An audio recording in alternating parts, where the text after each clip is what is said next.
first thing to know whenever you talk about United States Supreme Court cases, really any opinions, whether any kind of appellate decision or, frankly, any kind of trial court decision, is to really understand the context. I had probably one of the best constitutional law professors in the United States who taught me at Baylor, and his saying over and over was that constitutional law is really just a mirror image of society, and that it is a reflection of society at that point in time. And to understand the cases that come out from those time periods, sometimes even if you read a case from 20 years ago, you scratch your head and think, well, what in the heck were they thinking? That doesn't make sense.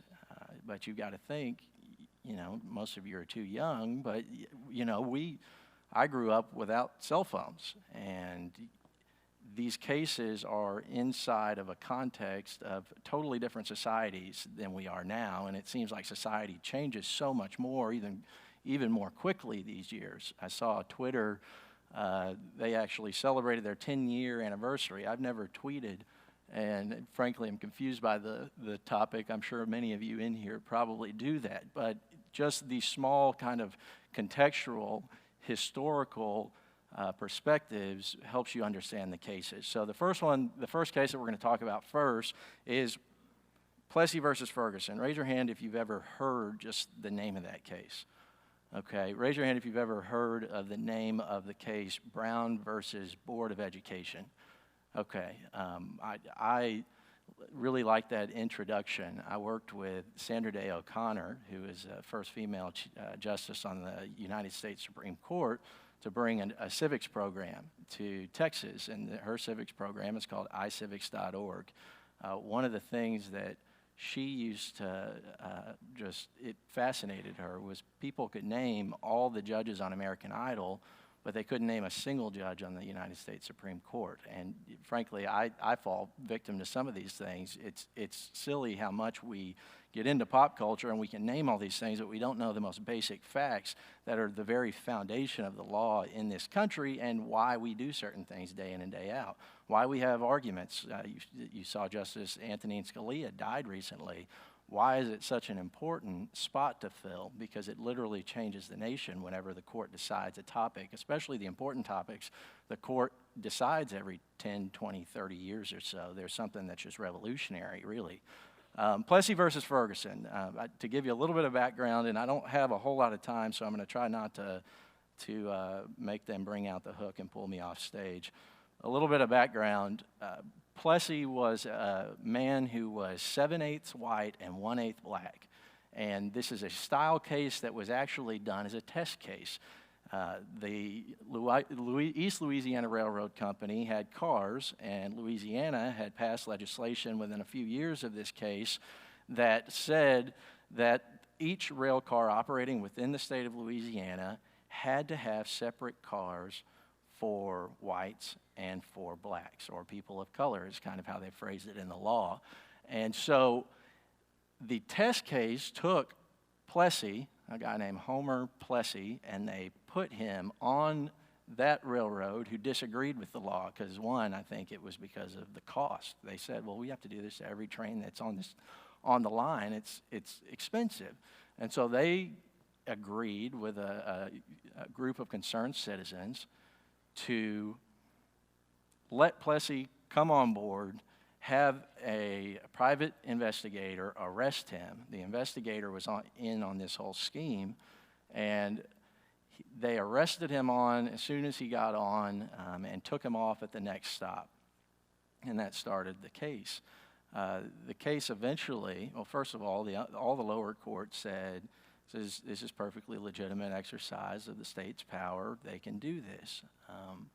When it got appealed to the United States Supreme Court, you're looking at a court from 1896. It's a totally different time from last time. In fact, something I heard recently in the late 1800s, William McKinley, the president, had said, well, to be president when he was campaigning, he said, I'm going to sit on my porch, in Canton, Ohio, and if anybody wants to interview me, they can come to my house. Now you see Trump and, you know, all these other guys out there texting and twittering and traveling the country. This is a totally different time where you can have a presidential candidate who wins sitting on his porch and not going campaigning because he doesn't want to. So during this same time frame, the court looked at this and they said, you know what? As the court, one, we're not going to say that equal protection applies here. Two, we're going to, you've heard the buzz phrase separate but equal, but they asked a few questions, and these are, you know, folks see decisions like this, and they think, well, I can't understand it. I can't wrap my brain around it. Generally speaking, judges, lawyers, anybody in their profession try to do the right thing, and they try to follow the law, and they're trying to get it right. Here, they, you know, in retrospect, they got it very wrong, and it caused a lot of problems which didn't get corrected until 6 decades later. So, ultimate decision here was it created the separate but equal doctrine, which was as long as the state has separate facilities, then and equal, then the Equal Protection Clause doesn't have anything to say about it. I think you had a bunch of, you know, old guys sitting in robes who hadn't experienced some of these things before, and they could not understand that in practice it was never separate but equal. Equal was almost a joke in many states. Now, some states, like Topeka, Kansas, which we'll talk about later, they tried hard, apparently, and that's what the trial court had actually decided they did. But I think the reality is it's inherently not equal, and that's what we heard Chief Justice Warren talk about later in Brown versus Board. I've got a couple pictures up here. Kind of as that Plessy versus Ferguson set the tone, it had already been set, but it really put a rubber stamp on states' ability to do this, and so it eventually, just like any other public open space, migrated to education. And in some senses, it had been around in many states in education for years and years, and it just reaffirmed to them that we ought to be able to do this. So you've got 17 states. By the time Brown versus Board rolled around, 17 states required racial segregation, and 16 states prohibited it. All right, so this is kind of talking about that mirror image of society. So let's fast forward a bit to 1951. That's when the Brown versus Board case first got legs and started. It was another test case. In Brown versus Board, before I go into the facts, you've got kind of up here some notes that I've got. The United States was in the middle of the Cold War. Communist countries were using the fact that we discriminated in our country against folks with colored skin, no matter what color they were, to attack us and send propaganda over to these countries that were just coming out of systems of colonialism, saying, look, what the U.S. does, they say that they're on your side and they're all about democracy, but they're discriminating, and look at us, we don't. And so it became kind of a rally cry. A lot of great thinkers at the time had traveled overseas, and they were being asked, why is it y'all discriminate against black people? Why is it they can't sit in the same room or drink from the same water fountain as you? And this influenced the court in its decision that ultimately came about. Now, another thing to note is when you're looking at a snapshot, originally the court, there's notes that they're in the Library of Congress that have shown the different drafts and the different letters going back and forth between chambers of the different judges. And it looked early on that most of the judges sided with saying it's unconstitutional to segregate and that separate is not equal. But there were a few judges who were actually in favor of keeping the status quo, saying, well, in fact, Fred Vinson had stated, and Fred Vinson was the Chief Justice in 1953, had said, we created this mess for the states, let's let them figure it out, basically. And so he was in favor of what he said, not being a judicial activist, and that's a paraphrase, but that's kind of what his thinking was at the time, is, look, the states can figure this out. We've already, 60 years ago, we rubber stamped this idea, and then now what are we going to do? Radically change what we've here allowed the states to do on their own terms. Now, maybe it may have been a fortuitous thing. Chief Justice Fred Vinson died in 1953. And again, we all know how important a Supreme Court justice is. One of the most influential jurists who's ever lived was appointed at that time. And President Eisenhower appoints him and says, well, for one, he was kind of a pocket appointment. He had to get through the process, and the Senate had to push him through.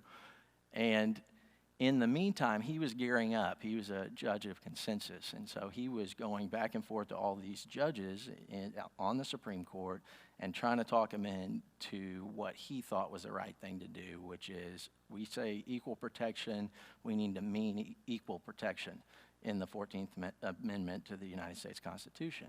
And so Warren,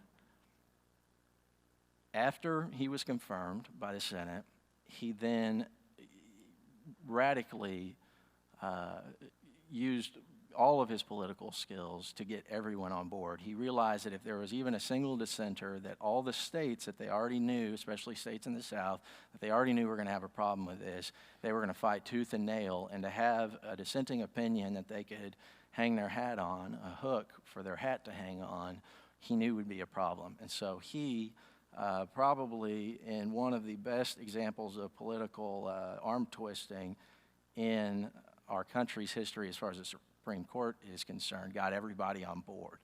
And he authored an opinion in Brown versus Board of Education, which says that separate educational facilities are inherently unequal. And what we call that in law school constitutional law classes is de jure segregation, which is segregation by act of law. The opposite of that would be de facto segregation, which is what people tend to do anyways. I move to a neighborhood, or someone moves to a neighborhood, they think, maybe I'll move with people that think like me, that look like me, that, eat the same food as I do. And so de jure segregation is what that case overturned. Now, I'm kind of running out of time here, but I think I want to just give you an example of the actual context of the underlying case. In Brown versus Board of Education, Mr. Brown was a welder on the Santa Fe Railroad.